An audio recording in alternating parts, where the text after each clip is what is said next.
Come on, baby. Here she comes, boy. The fishermen of Cornwall. For hundreds of years, they've worked some of the richest fishing grounds in the world. When you get a nice bag of fish come up, I don't think there's a better feeling in the world, you know. There's fish! There's fish! It's a way of life handed down through generations. I'll be the youngest in the fleet. That's not a bad status to have, is it? Well, we start today anyway. Woman overboard! Oh, no! Now a sea change is coming. The biggest the industry has seen in 50 years. Fishing is the acid test of Brexit. Taking back control of our waters, a brighter future beckons. It was either vote to stay in or vote to get out, wasn't it? Just get out, like. Beautiful. What's life really like, living and working in the wild west of Britain? Can I ask for a better office? One thing a youngster these days needs is steady money coming in, and fishing doesn't guarantee that. And what does the future hold for this fishing life? Bigger the boat, bigger the balls, mate. I'm in a gambling mood today, yeah. When you're at sea, fine weather, and there's a bit of fish coming over the rail, there's no better job. There isn't a better job in the world.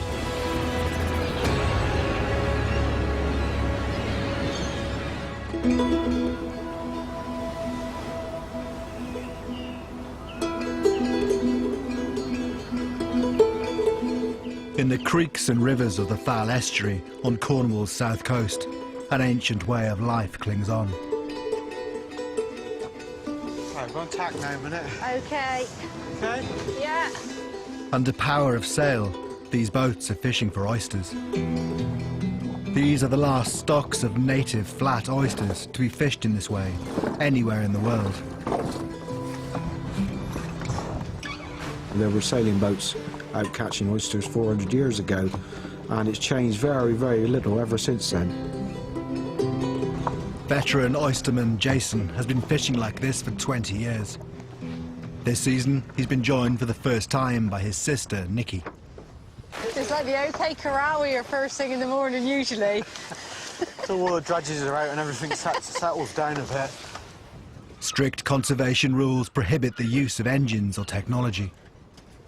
All we can use is a landmark. We're not allowed to use any electronics or anything like that, whether it be two trees in line, a house.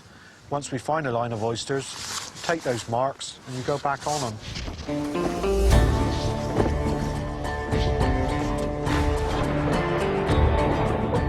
Dredges are dropped to the seabed and towed straight behind the boat. The boat's moving all the time across the bank, and the dredges are being pulled along by the wind. The gear's hauled up every few minutes. It's all done by hand. What's it looking like? You've got to be fairly fit to be an oysterman. It's all physical work. It's an open boat, so you spend a lot of your time out in the elements. So you've got to have that sort of built in you, you know, to be able to cope with those conditions. I got 6 layers on. I haven't come across a day yet where you could take any layer off, like, you know? That's what we're looking for, really. Yeah. You know, it's a nice size oyster, a decent oyster, restaurant oyster, what they call these days, you know.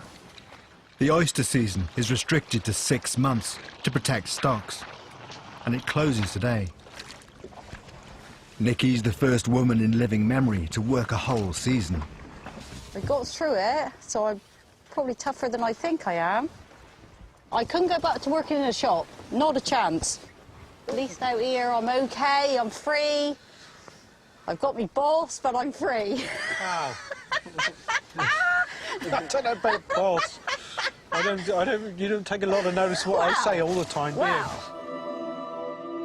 In the fishery's heyday, there were 100 boats working the Fal, but volatile markets and fluctuating stocks have taken their toll. Years ago, the oyster fishery used to keep a man in a living for 12 months of the year. You'd work hard in the 6 months that it's open, and that money that you earned would keep you going year round, really, if you were careful, you know. Jason and Nikki's is one of only 15 boats remaining. Occasionally you do get a year where the oysters don't grow. If there's no fish or no shellfish or whatever, there's no money. Now, with the two of them to support, income from oysters alone is no longer enough. Obviously you've got to earn a certain amount of money to live these days, and we weren't earning enough money, you know, to keep us going. So I thought to myself, well, perhaps it's time to do something a little bit different. All else fails, everything goes wrong. I always got something to turn to that's hopefully be okay.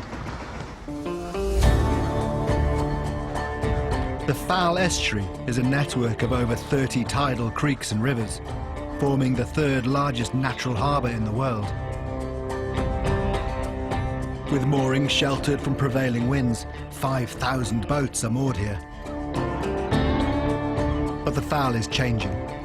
Pleasure boats have taken over. They now outnumber fishing vessels 150 to 1.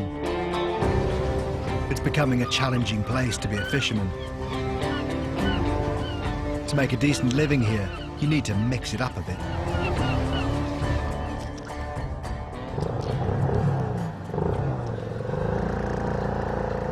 We fish for prawns, larval crab, green crab, lobsters.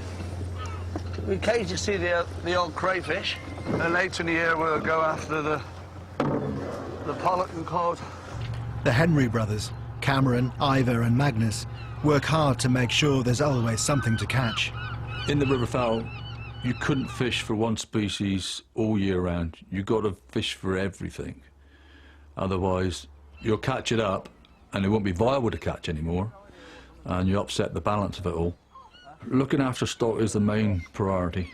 So work a patch of ground here, move on next month, find another patch of ground, so you're not overfishing the ground.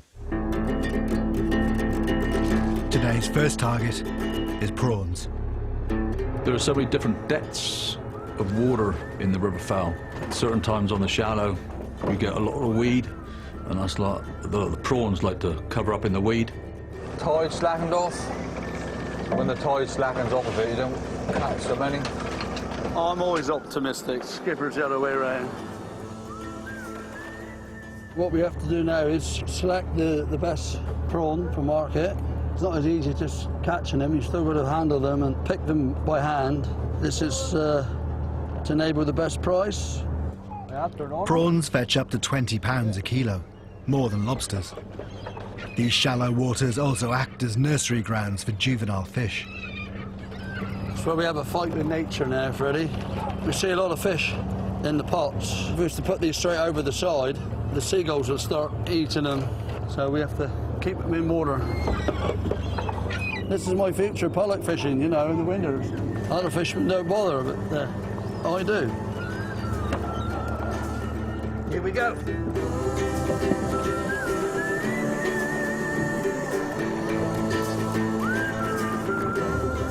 Swim for another day. Off they go. They're all gone. They're gone. The Henry brothers fish for over 20 different species throughout the year. Their next targets today are velvet and green crabs. Your green crab is the shore crab, where the kids use crabbing lines off the quays and stuff. So we go places where they don't use their lines.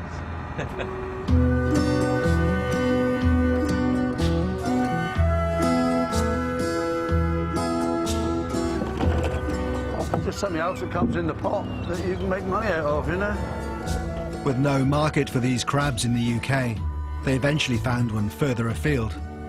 Started landing to a chap called Emilio from Spain, and he was coming down to Port Leven picking up shellfish down there. He said, yeah, you'll take the velvet crab off us. Sitting out in the sun, glass of wine, nothing better, I'd imagine. Green crab puñales.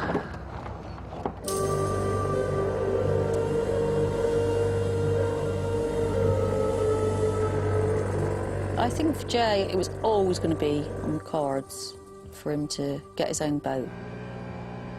It's all he's ever wanted to do all his life. For years, every penny that he earned on oystering has been piled into that boat. He's been so desperate to get the money together. You know, he hasn't been out buying new clothes or doing what everybody else does and going out. His life has been that boat. He's got something now to be really proud of.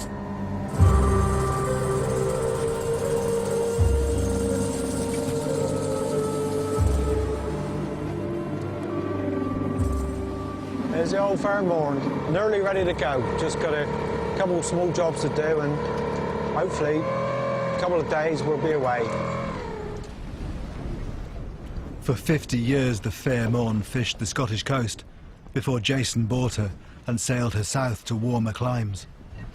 When we bought her, she was just a bare boat. She was just a wheelhouse and a hull, and none of this. All the masts are all new, the lifting gear, the railings, the winch. We actually replaced the deck from up there forward right back to the wheelhouse was all new in wood. The boat set Jason back 10 grand. He spent a further 40 doing her up. This is basically the wheelhouse, you know, where, well, the nerve centre, as they say. It's a far cry from us beeling the sailing boat. Fishing boats these days are, you know, they're nothing like they used to be in the past. Everything's very high-tech, and, you know, there's so many different navigation aids and plotters and 3D sounders and all the rest of it, you know. You know, we're moving into modern times, and for the fishing, it just makes the boat far more efficient, you know. Unlike the oyster boat, the Fairmorn should give them a year-round income.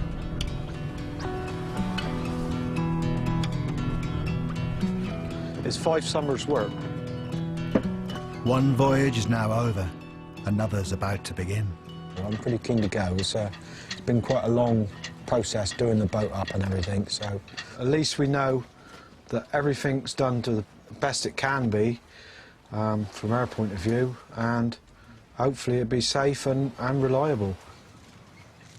We're the only fishing boat up here now, surrounded by yachts. It may not look like it, but change has arrived in this quiet corner of Cornwall.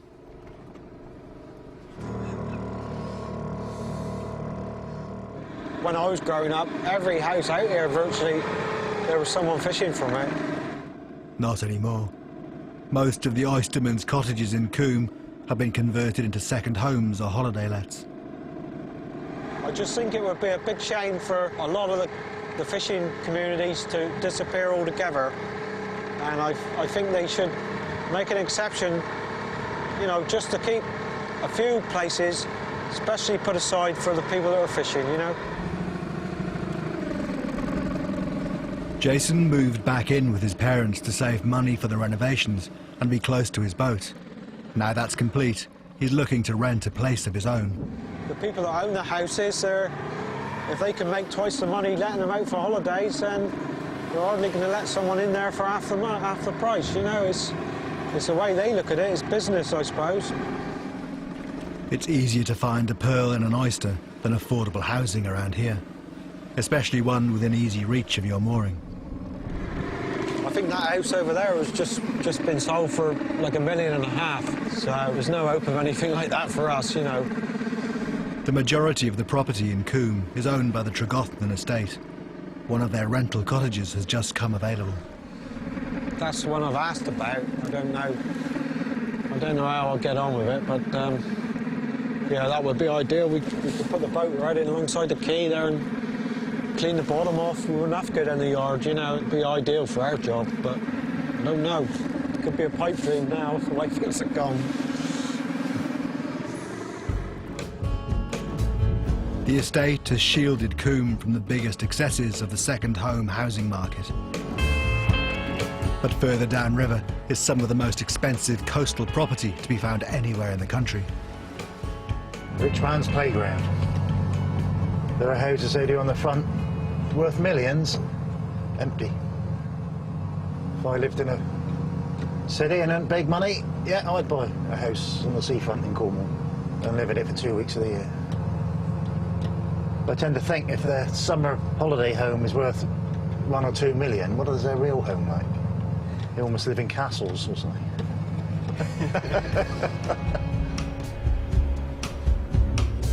Peter Green's family goes back 300 years here, long before the first Range Rover arrived. Only 4 fishing boats remain, but the yachting crowd do bring some advantages. My wife Angie sells a bit of a quality fish on St Maul's Quay. Keep the holiday makers happy in there, and it's proved to be, you know, quite successful. Thank you.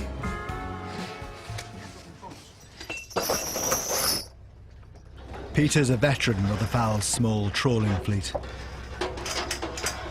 Today he's fine-tuning his gear ahead of the next trip. There's no magic book for it, really. A lot of it is done through experience. Don't think you can have a few quid and buy a boat and off you go. It isn't going to happen. You've got to get your experience under your belt.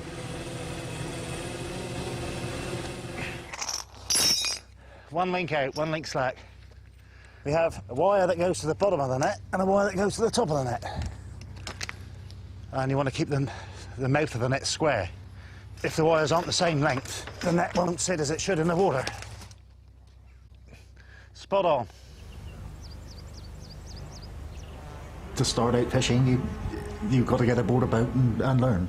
Unfortunately now, the money that's involved with the cost of a boat and everything else, it's you know, for Sam it's nearly madness to even think about it. All right, so you measure it, but make exactly the same length as this one. Pull it out tight. Jason may be new to the trawling game, but they have a secret weapon. Dad, John. As a young man, he spent the best part of 20 years working on trawlers. Right, you just cut that off a minute. We'll measure the length of the net, and that's got to go into that 4 feet. It's all very complicated, isn't it, Dad? No, not really. Isn't it? Perhaps it's just me. If it was that easy, everybody would want to do it. Today they've got one last job, making good the net before the Fair Morn's maiden voyage tomorrow. Good kneel on there, mate, if it's a bit easier for you. Kneel on so don't move. Well, I do it from this side. The Fair Morn is a family affair. Father has helped son, now brother is helping sister. Pull the rope tight a minute, as tight as you can get in. Nikki's struggled, you know. She found herself out of work and she wanted a change in her life, I think. She's up for a challenge. You know, there's the money as well. She's a bit of money in her pocket, so she's more of an independent person. It all seems quite complicated to me, but I don't suppose it is that complicated, really. It's an alien world, I suppose. You know, I don't know The only anything. problem with fishing is you can afford to make a mistake. This is the If you make trouble. a mistake, somebody you know, gets it's hurt. quite... That's the worst part of it. Yeah. You know. It's all quite daunting, really, for me. Nikki's never sailed out of the calm waters of the estuary before. The trawl grounds they'll be fishing lie in the open seas of Falmouth Bay. It's just being out further, I think it's quite frightening. And you never know if the weather's going to change really quickly. We've been out in gales before and they're not nice. But outside, there's more, I feel more vulnerable, I suppose. Don't even know if I'm going to be seasick No, that's yet. true. You're an outside, you're really. I haven't been. You must have had some weather out there, Dad. Yeah, we did hit a few nasty ones. I think anybody who says they're never scared, they're a bloody liar, to be honest. Right.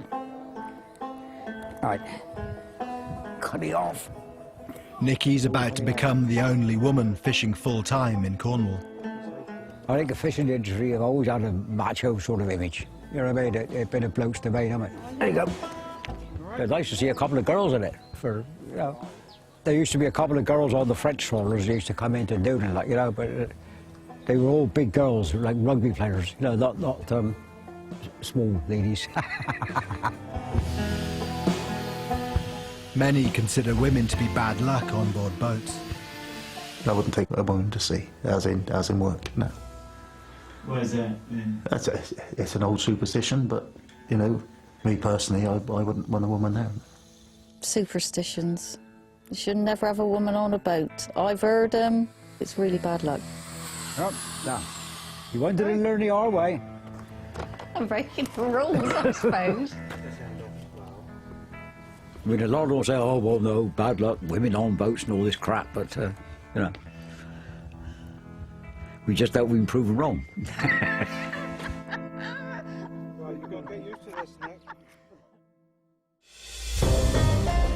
The shipping forecast issued by the Met Office on behalf of the Maritime and Coast Guard Agency.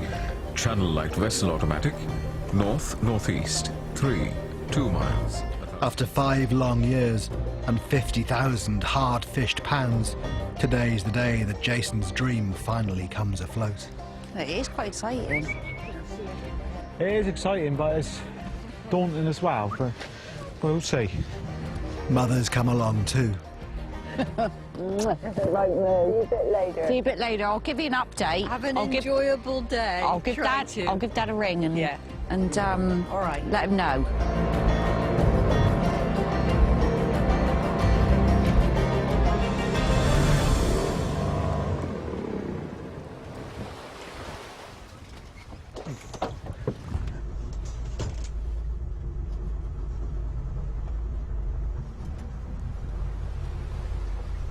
Water going through, is there? Nothing at the moment. A few minutes from the mooring, there's a problem. Uh-oh. Oh. What's happened now? Engine stop now. Oh, Jesus. Oh, I do without this. Yeah, I know you could. I'll have to go down there and have a look a minute. Never had this happen before in my life. I was going to say, Ooh. Not sounding good. Without power, the boat is drifting. Is it all right? We've got a bloody good catamaran coming up here. Right, just try her again a minute, Nez. Again? And again. All right, okay, stop a minute. Okay. Turn the engine room lights on again. Yeah. I don't know what's going on here. And again.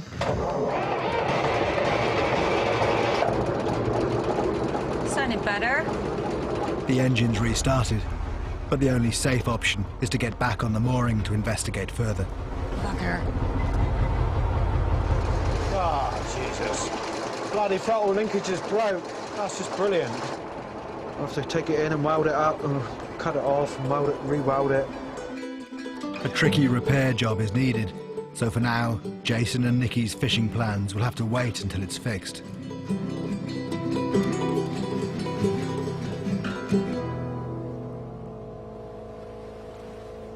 Variable 4 becoming southwesterly or westerly 5 to 7. Rain or thundery showers, good, occasionally poor.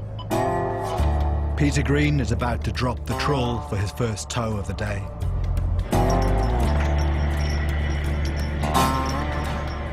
Peter fishes his otter trawler single-handed. A cone-shaped net is dropped to the seabed on the end of 250 meters of steel cable. 2 heavy doors keep the mouth of the net open. But you can't trawl in Falmouth Bay without one of these, a plotter. It shows you where on the seabed it's safe to tow your net. Like there's a ship's anchor there, little shipwreck there. It's not an easy place to work. I mean, Falmouth Bay was always notorious for boulders, anchors, wrecks. For some people, you know, it can be a hard place to work. As a good friend of mine said, 3 holes in Falmouth Bay, 2 clear holes, and 1 looks like somebody's eaten my net. You know. Peter will tow his trawl for the next 4 hours before hauling.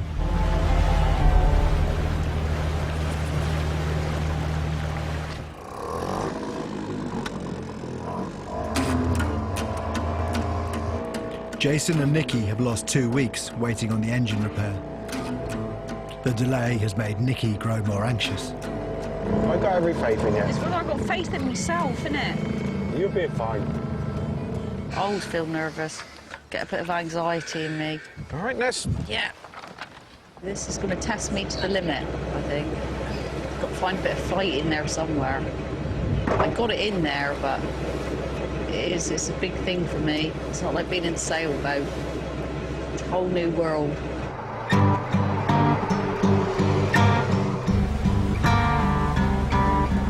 Coming out of the foul now, it widens out, and this area is called Carrot Road. And we got the entrance to the mouth of the harbour, and then we're out in the open sea, Falmouth Bay. Before they leave the shelter of Falmouth's natural harbour, Jason needs Nicky to run a man overboard drill. Want to do this bit of drill? We do a drill, will we? Yeah. Every year, on average, around 10 fishermen fall overboard. Ready? Oh, God. Woman overboard! Oh, no!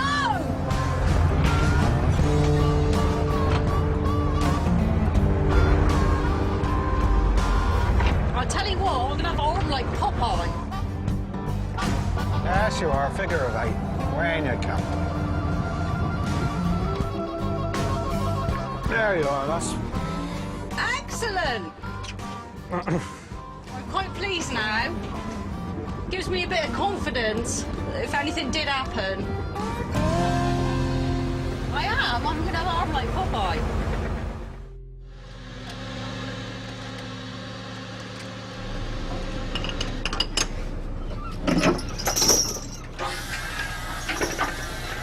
The reality of it is any of this stuff can kill you like that. This big, heavy kit.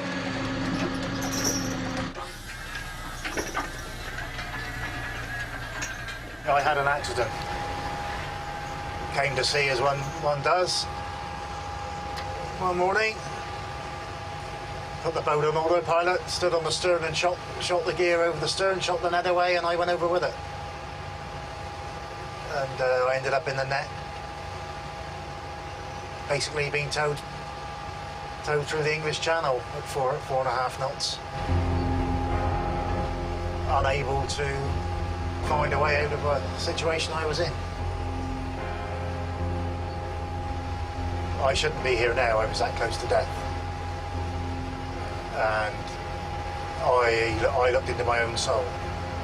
I know what death is from my own personal experience. I don't like talking about it when I'm at sea, to be honest, because it's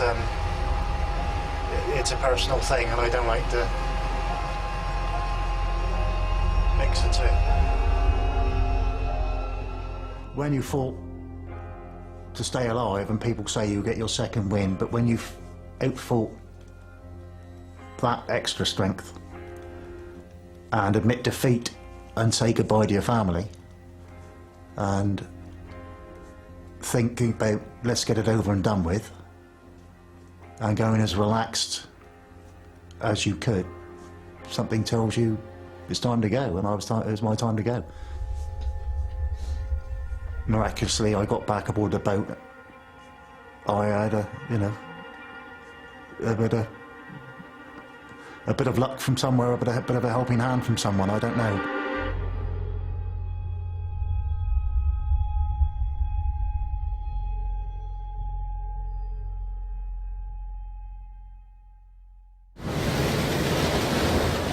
Bloody horrible, isn't it? Ah! I just... Oh, the unit!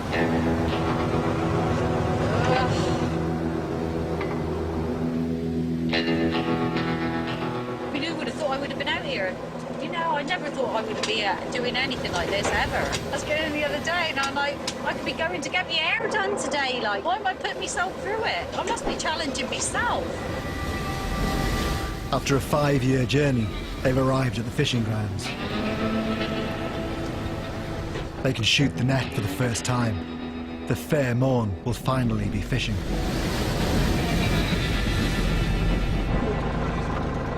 Blotter's gone. Bloody thing.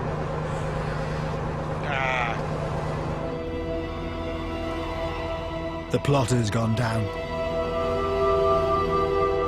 Just gone, packed up, and it won't come on. So we're out here now. We want to shoot the gear away, and basically we don't know where we're going to fish because we're fishing blind. Like, unless you've got that, it's enough to try the patience of a saint, isn't it? Oh, I tell you what, it is true as well. It's another bell, isn't it? Another bell, and there's no fish aboard. Nothing.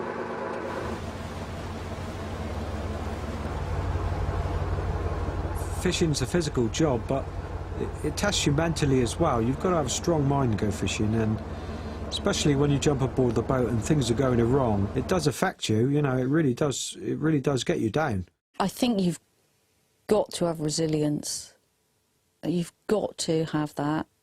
if you haven't got that, you just as well go home.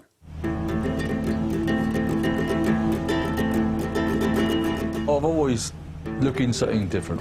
You've got to be looking out for something that's turning up, mainly for the pocket and for the mind. Doing one species is not. I couldn't keep doing it every day. I'd soon lose interest. I wouldn't. I'll have a hard job to get out in the morning.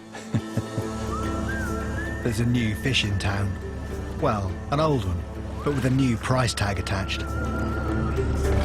And round here, where there's an opportunity, there's usually a Henry brother not far behind. What we're after there, a Ballan wrasse.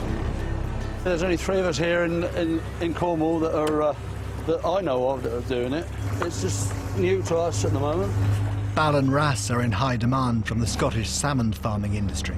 The wrasse is a natural cleaning fish. They eat all the lice and all off the face of the fish. If it's not taken off the fish, it's completely destroyed the salmon. Until recently, wrasse were only good for bait. But now, at £17.50 per fish, they're the highest priced catch in Cornish waters. But you've got to catch them with care. The buyers need these fish alive. If you bring them at the water too quick, they'll get the bends, so they take time to recover. How many in that one? 7? The fish will be landed, transferred to tanks, and then taken by lorry to fish farms in Scotland. You're trying to look after the fish best you can. As long as you look after them, you can get them there live, in good health, good for the fish, and you'll get paid for it.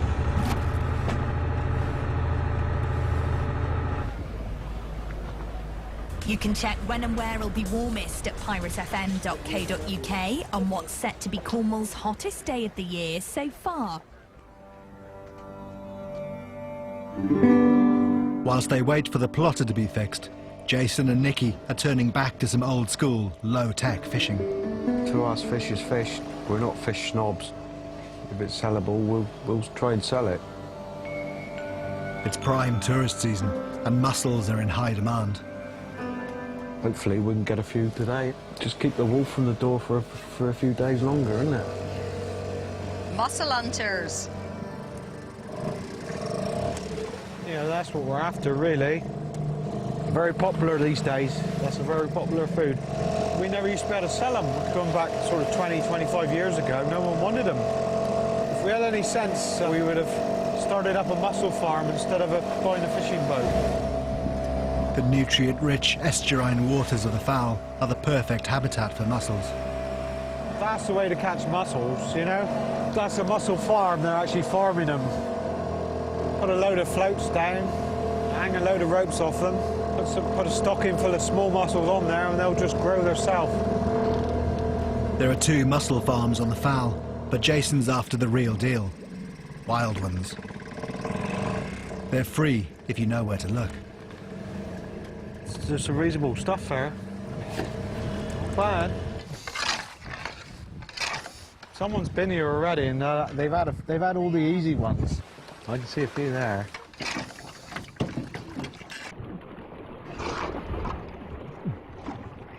It's a labour-intensive job, and they're only earning under £1 per kilo, but it's an income, and doesn't require a computer. That's what we're talking about. It's a prize every time. That is a prize. Are they dropped or no? Yeah, a few more. Come on. Oh, nice. Come on. You try on here. One of the good things about Nicky is she has got a way of picking you up when you're down, you know. Sometimes if something happens, I'll get really down, and she'll try and look at it in a different manner. I like doing this. Oh, yeah, it's a change, isn't it? You haven't got to deep think too much. It's quite a simple little job, isn't it? Exactly what you need. Breath of fresh air sometimes, isn't it? They've done well today. This lot should fetch them around 150 quid.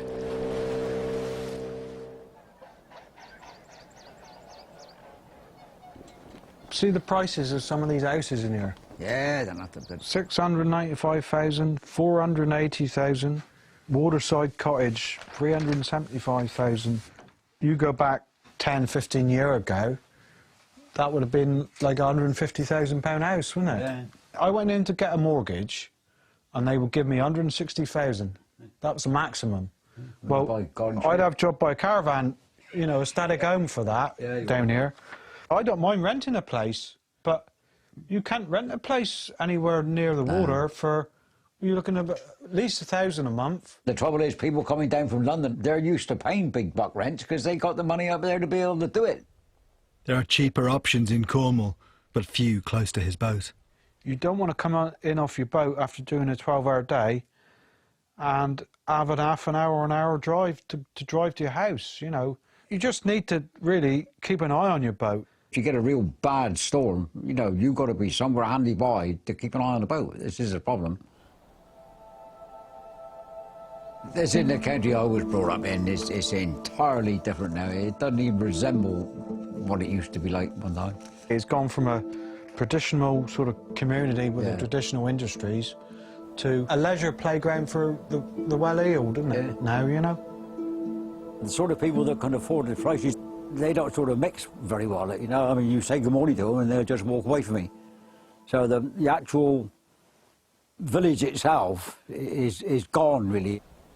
You could go down the creek and you'd always be someone down there messing around with the boats, or, you know, there's always someone to talk to, like, well, now some days, especially winter time, we'll go out and we won't see a soul. It's like the rest of Cornwall is gone. It just full up with people that come down here and buy a cottage, make a mansion, you know, moaning about the seagulls, moaning about the smell of fish. Up go the private signs. I could go on for hours, don't start me on that.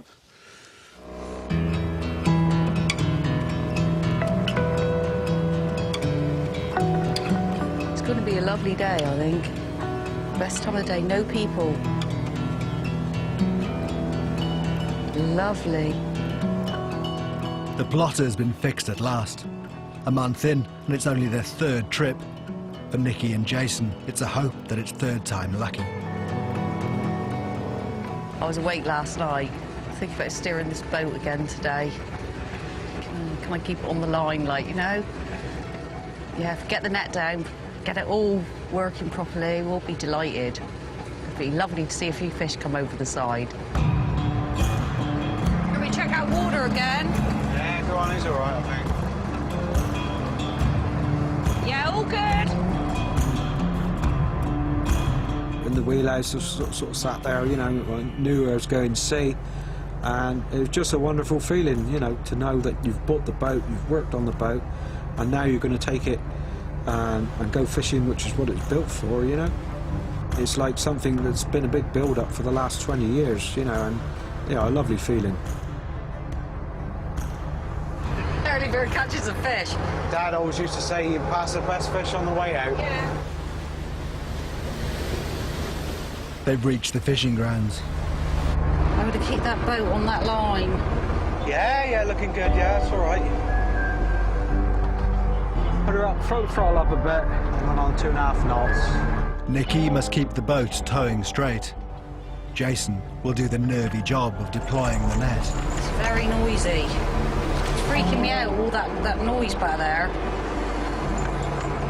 As you say, you don't want to be standing in it, like, you know?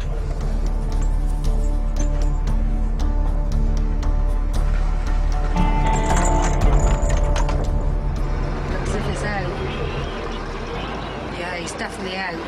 I can feel my legs shaking. Done well. Don't worry about it. There's nothing to worry about. Don't worry about it. So we're fishing. We are fishing. We're fishing now. The Fair Morn is fishing for the first time. All they can do now is sit and wait.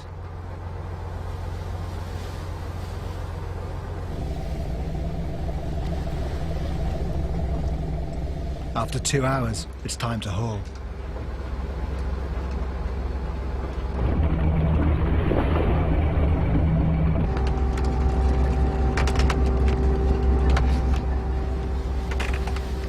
Oh my God, oh my God, oh my God. There's fish! Fish? There's fish, I've just look! Oh, yeah, there's fish. There's fish! Very much. I think that's a dogfish. Right, Nate, just go down there because he's catching up on that thing a bit. Just pushing off a bit, that's it. That's better. Scallops in there, Nate. No! Really? Yeah, there is. Well, I'll be damned. We got a couple of monk, haddock, lemons. That's what we want. Dover What's sole. that? No. Yeah, Dover sole. He's a beauty, isn't it? We're nearly there, but we're not quite there. It's not a lot, but we're going forward now instead of backwards.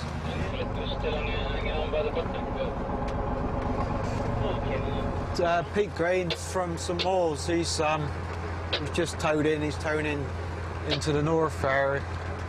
Must be fish here somewhere if Peter's here.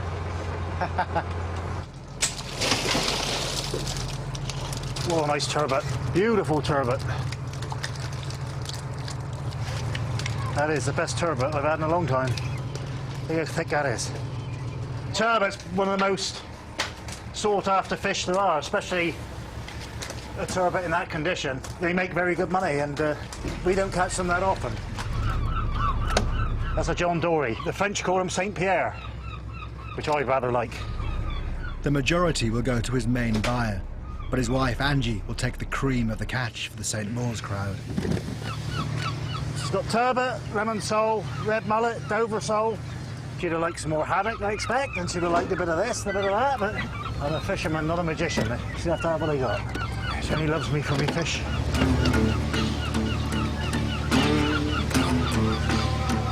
Catches like this don't come overnight. It has to be right. It's quite a science of setting up angles of trawl doors, warp length, bridle length, which is and the sweep length, the distance of wire between the trawl doors and the net. Everything has to be right. If any of those things aren't right, you won't fish. The gear won't fish.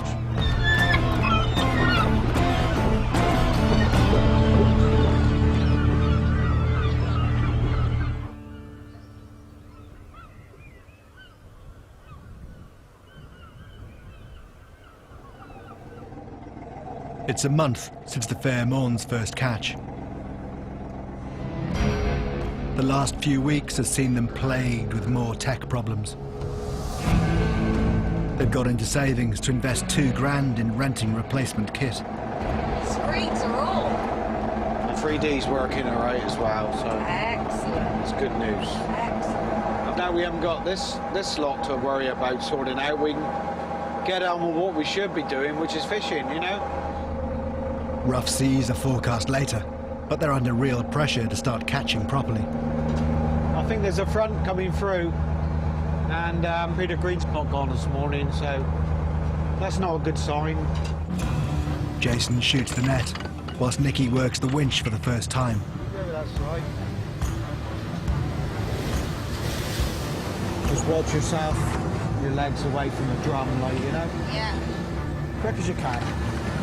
But you've got to have your wits about you, haven't you, all the time? How long a time are we going to do? Just do it like an hour, I think. Make sure everything's okay.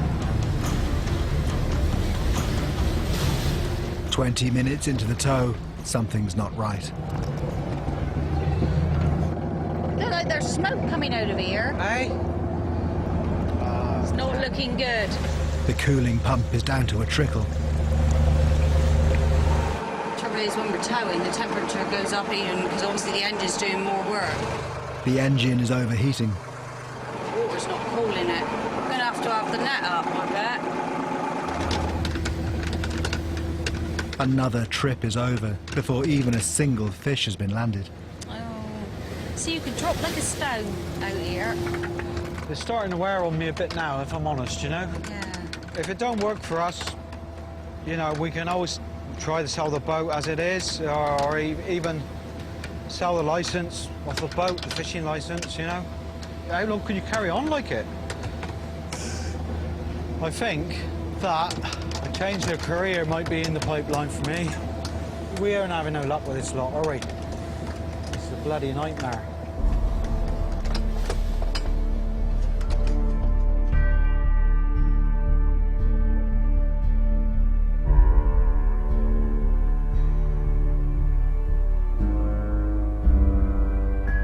I've never never seen you so stressed in all my life. I thought I was having a heart attack. That's what I thought. It just like that. It affected me that bad, and I had to get out of there. And as I walked out, I could just feel my vision and all closing. It just went.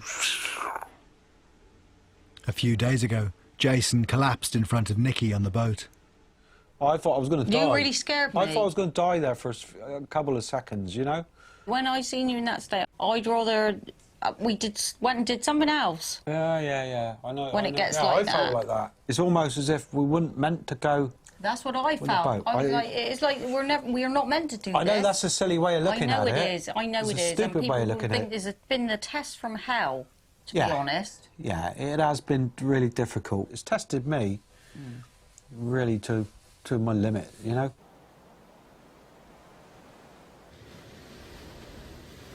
Very warm today with plenty of sunshine, highs of 24 Celsius. It's going to be a sunny evening tonight for the England match against Belgium. Quite a breezy night with loads of... St Maur's summertime is like the south of France, you know, beautiful, you know. Yachts, beaches, boats and people wining and dining and everybody's having a great time, you know. Angie Green sold Peter's prize turbot for £100. But there's plenty more prime fish for St Maur's prime buyers. This one was just bought by a customer who wants it to take back to her husband in London. So I'll keep it iced in the fridge overnight and hopefully he'll be a happy chappy tomorrow evening. A lot of people have said, you know, they won't eat fish again until they come down to St Maur's and get it from the fish trade because they've never tasted anything so fantastic. So, I mean, it's good that people love it and, you know, it's a bit of an education for them, I think. But that's what fish should taste like, you know. Got your fish, yes. It's a good job that you did order it though because I've almost sold out now. Will you be all right in the cool bag on the beach for that? Despite the benefits that the changes in the village have brought the Greens, they've come at a high cost. The main nucleus of the village is getting smaller and smaller, yeah? And the outside influence is getting greater. I was born in the house down the road, one of the last people to be born in the village, you know. I think keeping the heritage of the village alive is what's important to me, because the village has changed so much in the last 30 years, 30, 40 years. It's, you know, it's slowly losing its identity. If you come here in the summer, you should come here in the winter and see the contrast and see the empty houses, and see the dark roads where there's no lights on anywhere, and then, you know, that's Ayr St Maur's we have, you know.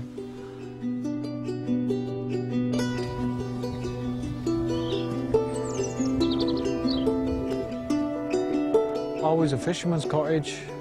Winnie used to live ever since I remember, yeah. No, Winnie didn't live in there, did she? Yeah, she did, yeah. She did, yeah. She lived there.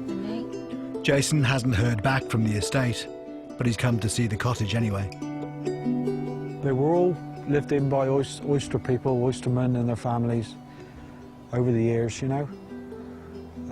That's what the village was built on, oyster dredging, you know. The cottage is being renovated.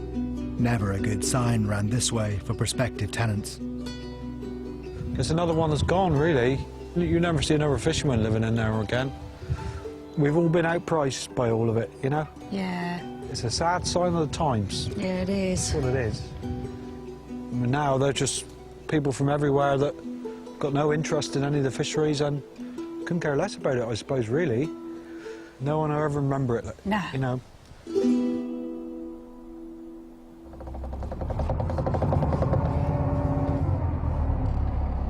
Just had a very big spring tide, so hopefully that'll bring them in. The Henry brothers are swapping the estuary for the open sea. Falmouth Bay is home to their summer staple, brown crab. Can't ask for a better office. To me, it's not all about money. It's how you enjoy your life as you go along.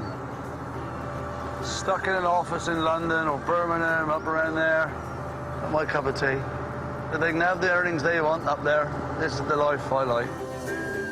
On the way out, they empty crab shells overboard to help the oyster fishermen in the area. Hopefully we'll get the oysters something to lay their spat to. Always thinking of doing something, helping something on.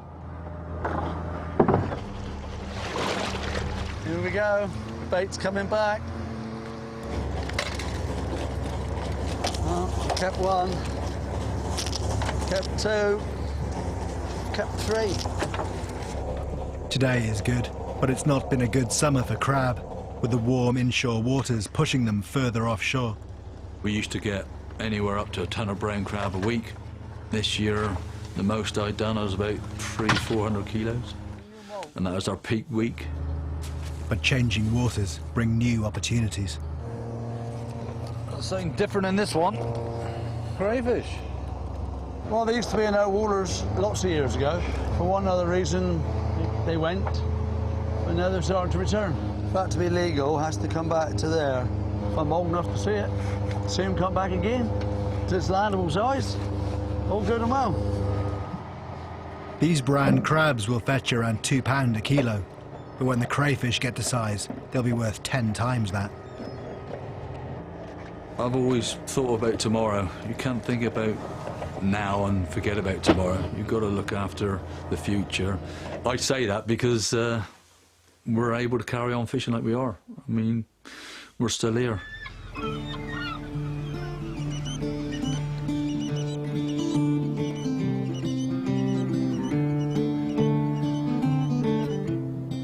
I know plenty of failed fishermen. It's always been hard, but I think there's probably more pressure on people now. You know, more pressure to succeed, and I don't think many people want to put themselves under that sort of pressure in the environment that we work, whether it's a sort of financial environment or the natural environment. It's tough, whichever way it's going to come at you. For Jay, it's always going to be boat. There isn't anything else I can think of anyway that would ever keep him satisfied in his life. It's all looking good, that is, though, isn't it? It's all right, isn't it? Jason's decided to give trawling another go. She's pretty good to go, I think. You ask any fisherman, they'll say, oh, the fish will come when the southwest wind turns up, you know? It pushes the warm water away and it allows cold water to come up from the deep ocean. It brings the nutrients that the fish are after and it'll bring the fish back in, you know? Things are changing. Things are changing. Hopefully we're back in business. We're feeling hopeful, you know? We're feeling hopeful, so you've got to keep this trying. time.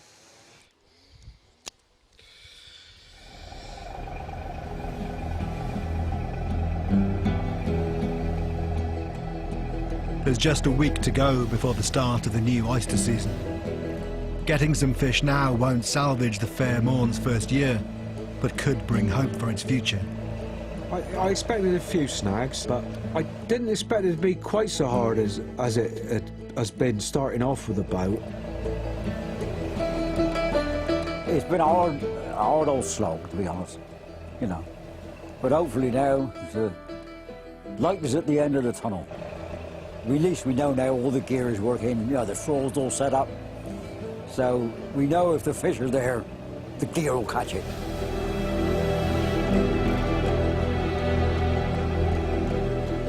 That day was the first day that I'd actually saw the net on the surface and it was actually floating and full of white. After 4 months and half a dozen trips, the Fair Morn finally delivers. It's just a lovely feeling when you've struggled for it. But I suppose at least it makes you appreciate when you do catch. You've got to go through bad, otherwise you don't appreciate the good. I don't think there's a better feeling in the world, you know. All your efforts you've put in and you've towed on the right ground, and especially after having so many problems that we've had, gradually end up with the outcome we were looking for. You know, it's just amazing. It's just amazing, really. We've worked so hard, all those hours. This time, we've done it.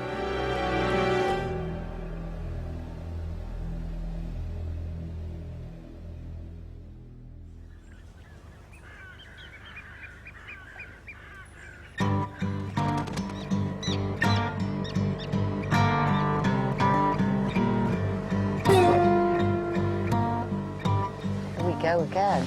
Peaceful, isn't it? Another day, another dollar. Another day, another I'm dollar. looking forward to a dollar. Jason and Nikki have an order for a ton of foul oysters. They're still buzzing with the success of their big catch. You wouldn't believe that a few fish can make that much difference, but they do. I'm a different person now, you know? Totally different person again. I'm back to my old self. It's nice that we got options now, Nick. That's the thing, isn't it? You know? Yeah. If there's a decent wind, we can come on this job. If there's a lack of wind, we can go trawling.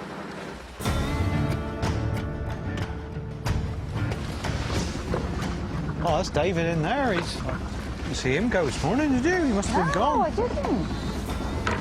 How's it going? The whole of the Foul Estuary fleet is out for the first day of the season. Nice watching other people work for a change, isn't it? Tradition says that the first haul indicates what kind of season you will have. Moment of truth. Looking good at the moment. That was only, well, we hardly moved. It's looking good here. Fair bit in there. There isn't enough stress, is there? I don't think there's enough stress going on, you know?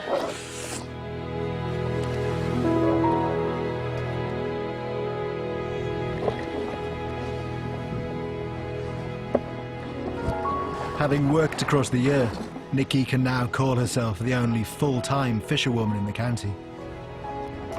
It's been a long, hard road. Lots of highs, but lots of lows, I've had. Oh, it's pushed me to the limit. Mind, body and soul, I think. Tested her to the limit, I think, sometimes, you know? But she's done fantastically well, you know? It's made me more confident as a person, I think. If I can do that, I think I can do anything.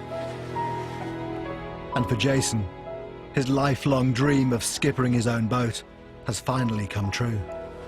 It's the toughest time of my life, if I'm honest. It really has. On a positive note about it, if you challenge yourself with a different job, you get outside your comfort zone, when it does pay off, you feel better about yourself, you know? It's how we grow, isn't it? Yeah. As people, you know?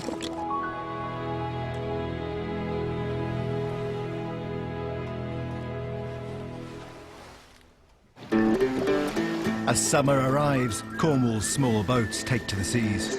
Do with a few of these. Often fishing alone, it's a tough way to make a living. Not very good in that one. In decline for a generation. Only 3 boats here doing it for a living now. Can new blood and new ideas offer new hope? Lobsters in every pot, yahoo! If you would like to find out more about the UK's fishing industry and how it's changing, the Open University has produced a free poster. Order your copy by calling 0300 303 3827 or go to bbc.co.uk/fishing life and follow the links to the Open University.